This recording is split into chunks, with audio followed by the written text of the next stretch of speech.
ආයුබෝවන් ඔයාලා හැමෝටම ගමිකා YouTube channel එකට සුපුරුදු පරිදි ඔයාලා හැමෝම සාදරයෙන් පිළිගන්නවා.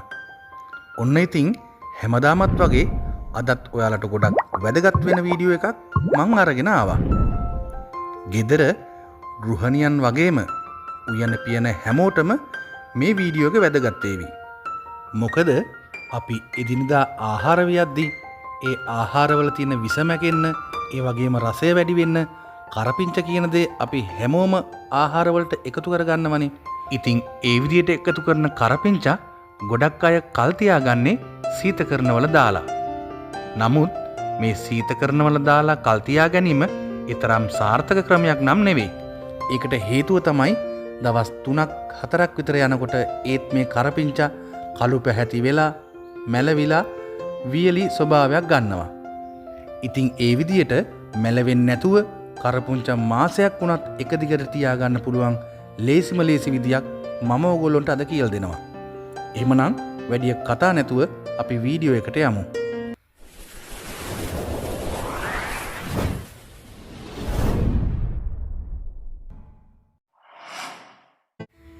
ඉතින් මුලින්ම කරන්න ඕන අපි ඊටමත් හොඳ තත්ත්වයේ තියෙන කරපුංචා ගහක් ගාවට ගිහිල්ලා මෙන්න මේ විදියට අතු දෙක තුනක් කඩලා අරගන්න ඕන. ඉතින් ඇත්තටම මේක ඔයාලට කියලා දෙද්දි ඔයාලට මතක් වෙවි මේක ඊටමත් සාර්ථක ක්‍රමයක්.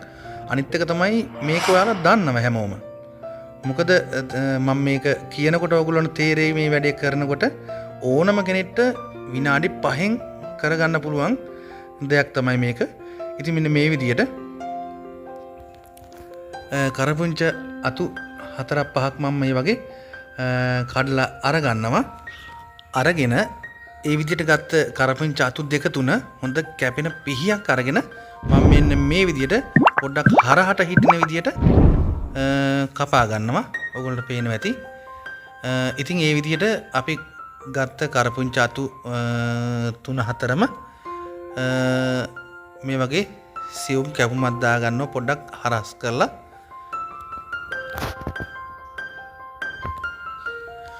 ඔන්න දැන් ඒ විදියට මේ අතු 4-5ම කපා ගත්තා.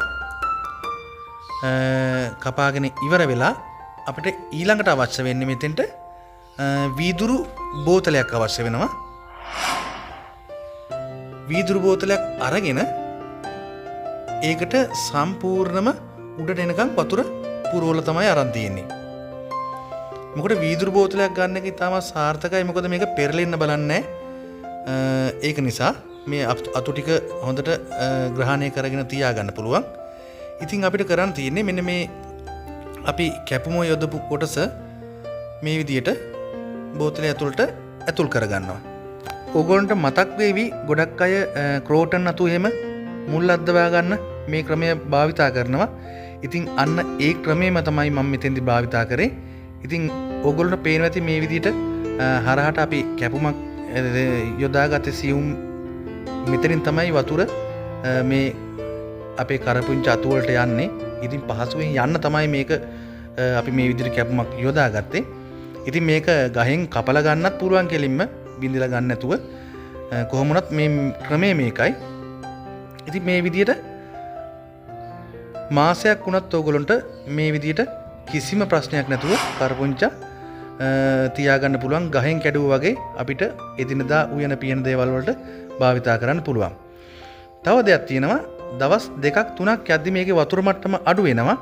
අන්නේ අඩු වුණාට පස්සේ වතුර අපිට ටිකක් මේකට පුරවලා නැවතත් මේ විදිහටම පාවිච්චි කරන්න පුළුවන්.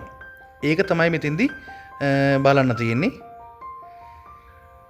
ඉතින් ඕගොල්ලොන්ට හිතෙනව නම් මොන හරි දෙයක් මේකේ ඉගෙන ගත්ත කියලා තවත් කෙනෙක්ට බලන්න ෂෙයා කරන්න.